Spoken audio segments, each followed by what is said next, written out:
The Kenyon ladies soccer team has gone 4-5-1 overall, but ripped off 2 straight conference victories to start the NCAC season.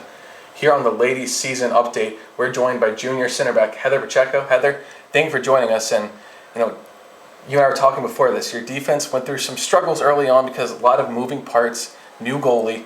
What did you guys do to try to adjust and kind of integrate with each other?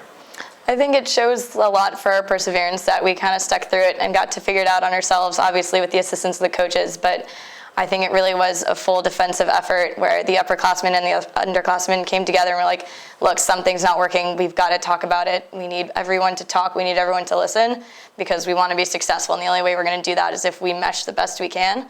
So I think it was a very good defensive effort to get everything kind of back on the right track and make sure all the working parts were working well together. So 2 conference wins to start the season, the NCAC season that is. How important was it to go on the road and get those victories? I think it sent a really strong message to the other team, especially because out of conference we had some troubles, especially defensively, to show them that we are here and we are here to play and we are here to win. Each and every time we're going to come out and perform our best, but doing it at their own house is kind of more of a statement. It's like you have your fans and you have your home field, but we're still going to come here and we're still going to dominate every way we can. So you mentioned being on the road and having success. Your record here at Mavic hasn't been fantastic. How do you transfer that back home? One of the best things we have at Mavic is our fans.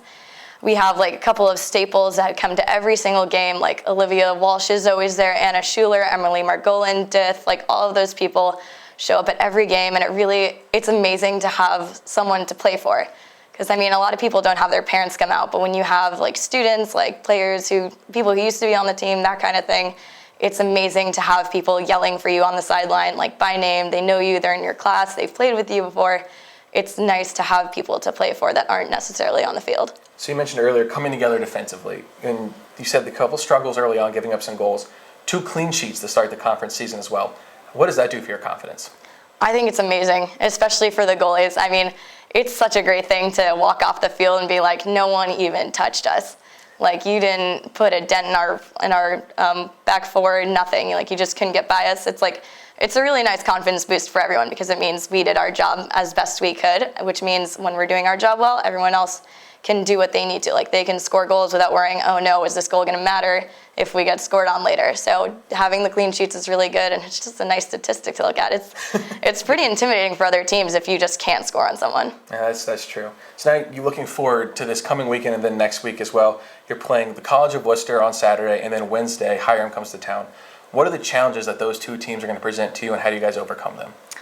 We play in a very competitive conference. One of the challenges we've had is that we're kind of small, stature-wise compared to some other teams, but in practice we've been working on a ton is bodying up and making sure our presence is really physically felt on the field. It's something we always struggle with at the beginning of the season, especially with freshmen who aren't necessarily used to playing with people of this size. There are a couple of games where everyone's got to figure it out. It's you have to hit harder and you have to hit faster, and every single time you've got to make sure that they're the ones on the ground and you're not. And so I think these are good games to make sure we keep that going and send the message that it doesn't matter if we're small, we're still going to win. So you hit harder, but how do you do that at the same time not give away fouls? I think that's just being smart and sometimes a little sneaky. We do pretty well. A lot of our girls are small, so they don't get called as much just because they're small. The rest don't really expect it, but you have to hit well. It's shoulder to shoulder.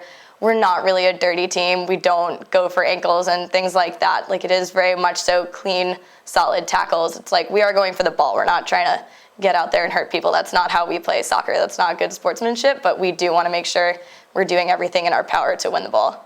All right, well, the ladies are at home on Saturday against the College of Wooster. And as Heather said, it should be a physical game, so come on out and support them. And if you can't, go to athletics.kenyon.edu for the live stream and live stats. For Heather Pacheco, I'm Matthew Ruskin.